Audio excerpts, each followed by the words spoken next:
Një baner me figurën e ish presidentës Vjosa Osmani e paraqitur si kali trojës u vendos para kuvendit nga antarët e Partisë Social-Demokrate.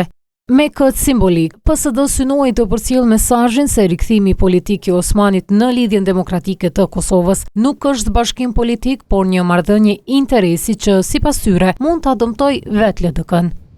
Ma shumë i shkon simbolika e kalit të trojës, sepse LDK-ja ma shumë se sa po bashkohet, po ndohet rishtazi. Sepse njerëz të cilët i qëndruan besnik LDK-s, në periudhën ku braktis nga Vjosa Osmani, ku sulmu nga Vjosa Osmani, ku shkatru nga Vjosa Osmani, qysh edhe vetë ju e keni pa, nuk kanë qenë pjesë e ceremonisë të bashkimit të trumpetuar nga kryetari Abdi Gjiku. Ky bashkim është lidhje puro e interesit për pozita të dy individëve që e kanë kapur këtë parti. Molliçaj tha se ky aksion u realizua vetëm për t'ju treguar qytetarëve se Kosova s'ka opozit. Kosova vun që 5 vjet s'ka opozit. Kosova vun nga njerëz të cilët sa kanë qenë institucione i kanë shërby kryeministrit me pikë e me presje.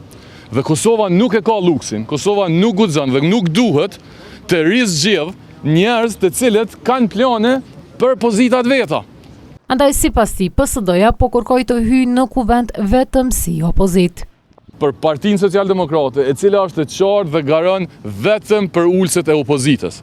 Ne garojmë që vendit me ofru opozit, para se me bo çfarë do ndryshimi tjetër. Ata që garojnë veç për pushtet, mbesin në opozit veç kur si merr pushteti.